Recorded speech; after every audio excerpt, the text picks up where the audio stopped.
Screwballs here.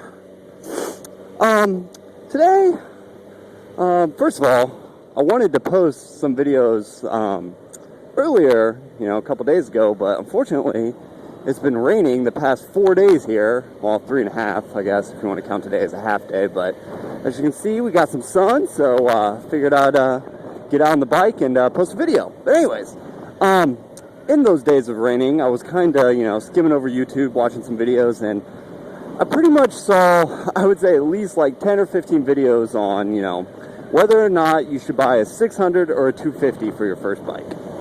Well, a lot of the videos made good points, and but they all seem to kind of come to a conclusion. Oh, I think you should buy a 600, or oh, I think you should start with a 250, where my personal philosophy is, I think both bikes can be good beginner bikes, but it really depends on what kind of rider you are, based on your size, based on your experience, obviously, based on a lot of things. So, I'm going to kind of run through my philosophy on it. Now, I pretty much came down to three main factors that really should, determine whether or not you go for a 600 or a 250. Now, one of the big things, I think, is the size of your body. Now, if you're 5'5" and weigh 100 pounds, even if you're a little bit experienced, a 600 is going to be really, really tough to learn on. Not to mention just drive in general. Just for the fact that the weight of the bike. I drive 2009 Yamaha FC6R, which is a 600. And the weight of my bike, which even is a little bit less than other 600 bikes, is about 450 pounds. I think it's 461 exactly wet. And a 250, I think I was watching a video of somebody talking about Ninja 250, 250R, and they said it weighs about 300 and some pounds. So no matter what, you're looking at least probably 100 pounds difference. And that can make, obviously make a big difference when you look into the fact that this bike weighs 450 pounds, and I personally can handle it pretty well, but I'm also 6'2", 6'3", about 180 pounds. So if you're a lot shorter, I think that should factor in. So that's the first factor, is your height and weight. So I would say, I guess if you want to throw a number on exactly, if you're under 6 foot tall and you've never ridden a bike before, unless you're like an athlete, like a bodybuilder or something, you're probably going to have a tough time trying to, lean back and forth on a 600. So I would recommend, if you're under 6 foot tall, probably go with a 250. Plus, usually 250s have a little bit lower seat, so your feet can hit the ground completely, which is a lot, if something, let's say you're in a slow turn or whatever, and you need to come to a stop, or you need to lean a little bit.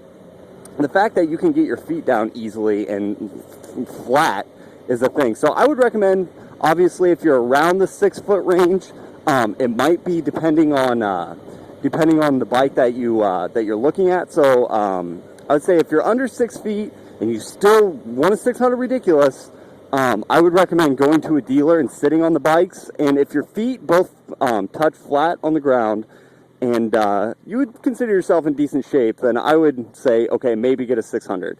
But if you're under, 5'10", I would recommend, even if you can find a bike where your feet fit completely flat 600-wise, I would still not recommend it, just because, that extra little bit of height and weight really helps in maneuverability. The second factor that I want to talk about, or the second kind of point that I'm making, is what type of way are you going to ride this bike? Because if you're, a beginner and you're planning on going out and just, barreling down the throttle constantly and drag racing your friends and, trying to show off and stuff, then if you get a 600, you're probably going to go out and kill yourself. Just because God dang it. Just because, you floor a 600 and you've never ridden a bike before, you're going to wreck. It's a fact. So, especially if you're a little bit shorter and, have no experience on the bike at all. So that's the thing. If you're going out, you're just going to use it for pleasure, and you're just going to, just be riding around town, maybe riding to class. If you're in college like me, then I would definitely, say that maybe a 600 would be okay for you. But if you're going to go out and just, floor it and stuff, then that's not going to work very well for you. I would say, and the third factor is, how much self-control do you have? If you, I guess this kind of, you say, could kind of go into, kind of go along with the thing I just said about what type of way are you planning on riding it. But even, you know, like when I bought this bike, I've had it, you know, for about 2 weeks now, and even though I said I didn't want to, you know, floor it and go crazy on it and stuff like that, you know, I've still had the urge to, just because, you know, you're on a bike and you might be on a perfectly straight road and, you know, you kind of want to feel what it's like. You still got to have that little element of self-control to be able to, you know, stop yourself and say, well, can I handle this? Am I ready to go 75 on a bike? You know what I mean? Just because, you know, good example about, I want to say probably 3 days, the first weekend, I bought my bike on a Thursday, so it was the next Saturday, so about 3 days, I was tempted, you know, just jump on the highway and drive home. I go to college in southeast Ohio, and I live about 3 hours from home. Well, the whole trip is, you know, highway, and I was like, oh, I get this bike, it gets pretty good gas mileage, and, you know, I want to drive it home and just see what it's like, you know what I mean, driving on this thing. And then, you know, the self-control, luckily, that I have kicked in and was like, hey, you've been riding a bike for 3 days. It's probably not that smart to, you know, just get on an interstate highway for 3 hours. So, luckily, you know, cooler heads prevailed, and I didn't do anything stupid and, you know, go crazy and, you know, drive 3 hours after having my bike for 3 days. But, I guess, you know, something I kind of thought of, so I guess I will make this 3 points. You can consider the other one a continuation of point 2. But, the third point being, you know, are you buying the bike or are your parents buying the bike for you? Because there's a big difference between, you know, having something, like owning something yourself. So, you know, I guess you could factor this into even age of the person. So I'm 21 years old, and I would say if you're not at least 20 years old, you should not get a 600. Just because the fact that you're probably then not going to be able to buy it on your own. And you're also, you know what I mean, going to be a little more immature. And I know that might be stereotypical, oh, you're under 20 years old, you're immature. Because there's probably people that are out there that are 16 that are way more mature than me. But you still, you treat things differently when you own them versus, you know, somebody else that buying them for you. And I can even, like my most recent car that I drive right now, my parents bought for me. So, you know, I know for, like, and I bought this motorcycle myself. So even between those two, I can feel like a difference between how I treat them. And that, I can't contribute it to anything other than the fact that since I own this motorcycle versus owning my car, you know what I mean? It's my money, and I know if something breaks, I gotta fix it. Or if I treat it bad and, you know, wreck it, it's all on me. So that's, you know, obviously another factor. And then I guess you could talk about some of the stereotypical things like other people talk about is obviously, you know, if you get 600 versus 250, insurance is going to be higher. So, you know, think the bike itself is probably going to cost more. So, you know, those are a lot of things. And then, I don't know, if you're dead set on 600, or, you know, you might even be, let's say your 250 is too slow and you think a 600 might be too fast for you, and you're a little worried about the weight and stuff. You know, look into, there are a few options from a couple different companies, Yamaha being one, because Yamaha offers 2 different 600cc bikes, and they are well, I wouldn't say 100% completely different, but a lot different in the way that they're made and what they're kind of made for.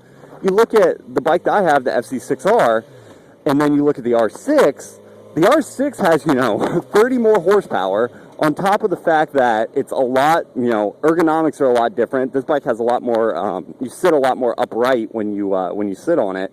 And those things can factor. I would say, you know, this bike compared to an R6 for a beginner bike, completely different. On a scale of 1 to 10 for a beginner bike, I'd probably give the FC6R here an 8. And that's really just because, you know, it is still a 600 bike. If you're like me and you're 6'2", 6'3", 180 pounds, and, you know, in decent, like, I'm an athlete, so I have I'm in decent shape, I'd say.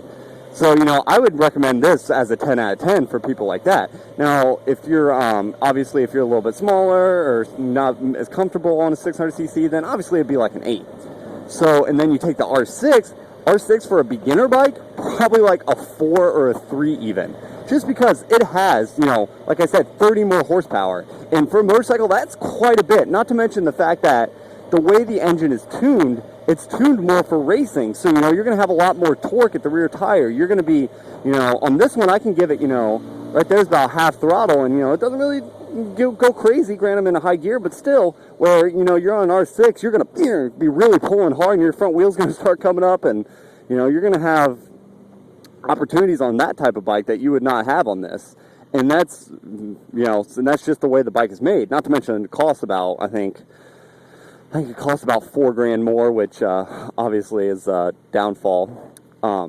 So yeah, and then I think other 600cc bikes that are still better for beginners than others, like you might look at the Kawasaki 650R, which is more of a sport. Like, you know, if you kind of go to a website and look, even though Yamaha calls this a super sport, I still consider this just a sport bike. And then you look at other bikes, like the 650R is also considered a sport bike, not a super sport, which the ZX6R, I believe, is the name of the actual full-on super sport version of their 600cc, which is kind of similar to the R6.